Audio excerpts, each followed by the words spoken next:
ने माल्यार्पण किया और उसके बाद आगे राजकुमार पूर्वे जो यहाँ के किसान आंदोलन के बड़े नेता थे, दलित गरीब मजदूर आंदोलन के बड़े नेता थे, हम लोगों ने अपनी यात्रा में भोगेंद्र झा, नारायण था, श्री मोहन झा, तमाम कम्युनिस्ट आंदोलन की जो विरासत रही है उसको सलाम करते हुए अपनी यात्रा की शुरुआत की।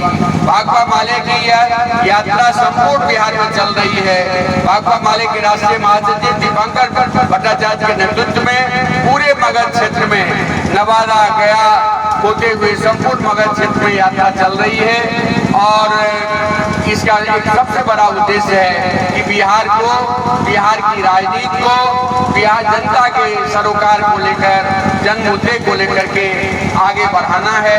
ये जो नफरत विभाजन की राजनीति चल रही है उसको परास्त करना है। नीतीश कुमार की सरकार वेंटिलेटर पर चली गई है और आपको आश्चर्य होगा कि सिवान में 27 लोग मारे गए हैं जहरीली शराब पी करके।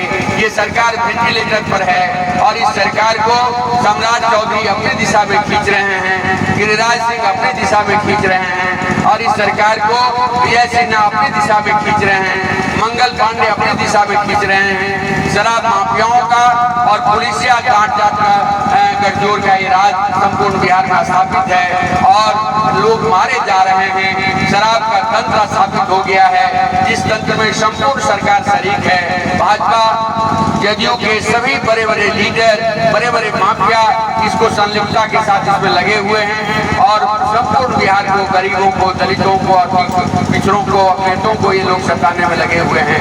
तो इस यात्रा के माध्यम से हम बिहार की जनता से अपील करना चाहेंगे, आह्वान करना चाहेंगे कि आप अपने सवालों को लड़िए। बिहार में सर्वे होना चाहिए, लैंड का अपडेटिंग होना चाहिए, लेकिन बिहार में 30% से ज्यादा जमीन दलित गरीब जिस पर वर्षों से बसे हुए हैं, जो आबाद कर रहे हैं, उसको पहले नीतीश कुमार सेटल करें। उसको सेटल किए बिना सर्वे नहीं चलेगा। बिहार गरीब राज्य है, गरीब राज्य पर महंगी बिजली नहीं चलेगी। गरीब राज्य के लोगों को, दलित गरीबों मजदूरों को कम से कम 200 यूनिट फ्री बिजली मिलनी चाहिए। पंजाब दे सकता है, दिल्ली दे सकती है, हरियाणा दे सकता है, तो झारखंड दे सकता है, तो बिहार में क्यों नहीं। और इस सबसे भी ऊपर ये स्मार्ट मीटर का हमला बिहार पर थोप दिया गया है। कंपनी राज को स्थापित करने की कोशिश हो रही है। हमने यात्रा के माध्यम से देखा कि घर घर में स्मार्ट मीटर का विरोध हो रहा है। महिलाएं डट करके कह रही हैं कि हम झाड़ू लेकर के, बेलना लेकर के इसका प्रतिवाद करेंगे। ये एक बड़ा सवाल है। इन सारे सवालों को लेकर हम यात्रा में निकले हुए हैं। गरीबों को गरीबी का एक प्रमाण पत्र मिले, उसको 2 लाख रुपए मिले, पास भूमि मिले, पक्का मकान मिले, पेंशन मिले, इन सारे सवालों को लेकर के हम यात्रा पर निकले हैं। मिथिलांचल की आज हमारी यात्रा का दूसरा दिन है। कल वहीं से हम लोग मधुबनी होते हुए गंगा सागर तक जाएंगे और इसलिए मिथिलांचल के जो सवाल है ये बहुत अहम सवाल है। 47 से पूर्व मिथिलांचल की जो अर्थव्यवस्था थी उससे मिथिलांचल की अर्थव्यवस्था कमजोर हुई है। प्रति व्यक्ति आमदनी घटी है। ये बाढ़ के इलाके के दायरे का विस्तार हुआ है, बाढ़ से बर्बादी बढ़ा है, फसलों की जो बारंबारता है वो कम हुई है और तटबंधों से जो भारी तबाही हो रही है। इस बार तटबंध कोसी ने तबाह किया है, बागमती ने तबाह किया है, संपूर्ण इलाके में हाहाकार मची हुई है। हम अपनी यात्रा के माध्यम से ये मांग करते हैं कि जहाँ भी बाढ़ सुधार की स्थिति है उसका एक अस्थायी निदान हो। इसके लिए एक विशेष आयोग बने, मिथिला विकास प्राधिकार बने। इन मुद्दों को भी हम मजबूती से सामने आ रहे हैं। मधुबनी जिला से हम गुजरेंगे जहाँ लोअर चीनी मिली थी, सकरी चीनी मिली थी, रैयाम चीनी मिली थी और पंडोल का सूता मिल था। सारे फैक्ट्री बंद हैं और विकास की बात की जा रही है। तो गरीबों का विकास, दलितों का विकास, खेती किसानी का विकास, एग्रो बेस्ड इंडस्ट्री का विकास, शिक्षा का विकास, स्वास्थ्य का संरचना का विकास, ये विकास का हम सवाल है।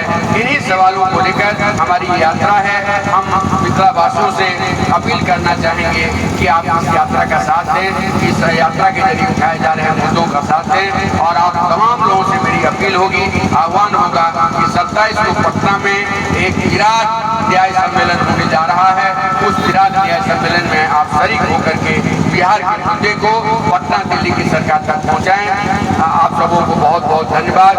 बड़े पैमाने पर सहयोग हम लोगों को मिल रहा है। महिलाएं जगह जगह पानी पिला रही हैं, स्कूली बच्चे स्कूल से निकल करके यात्रा का स्वागत कर रहे हैं, दुकानदार मदद कर रहे हैं, किसान मदद कर रहे हैं और सब लोगों को लग रहा है कि अभी के दौर में भाकपा माले ही एक ऐसी पार्टी है जो पार्टी मजबूती से इंसाफ की आवाज़ को, गरीब गुरबा मजदूर किसान की आवाज़ को, छात्र नौजवान के रोजगार की आवाज़ को, महिलाओं की सुरक्षा और सम्मान की आवाज़ को, स्कीम वर्कर्स को एक जीने लायक मजदूरी मिले, इस सवाल को मजबूती से सामने आगे बढ़ा रहा है। मिथिलांचल का ये इलाका वामपंथी आंदोलन का बड़ा इलाका रहा है।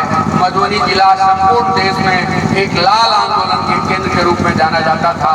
यहाँ मटिहानी से लेकर के मधुबनी से लेकर मटिहानी तक, मुंगेर तक पूरा इलाका लाल झंडा का बड़ा इलाका था। दक्षिण बिहार के इलाके में भाकपा माले ने अपनी एक मजबूत उपस्थिति दर्ज की है। मिथिलांचल में भाकपा माले की मजबूती से ही भाजपा गठबंधन को परास्त किया जा सकता है। ये हमारी कोशिश है। हम आप तमाम लोगों से सहयोग के प्रार्थी हैं। हम सब लोग मिलकर के लाल झंडा की ताकत को, मजदूर किसानों के आंदोलन को एक बार फिर मधुबनी जिला में स्थापित करेंगे और भाजपा नफरत की जो राजनीति है, विभाजन की राजनीति है, कि अंबानी अडानी परस्ती की जो राजनीति है, इसको हम परास्त करेंगे। धन्यवाद।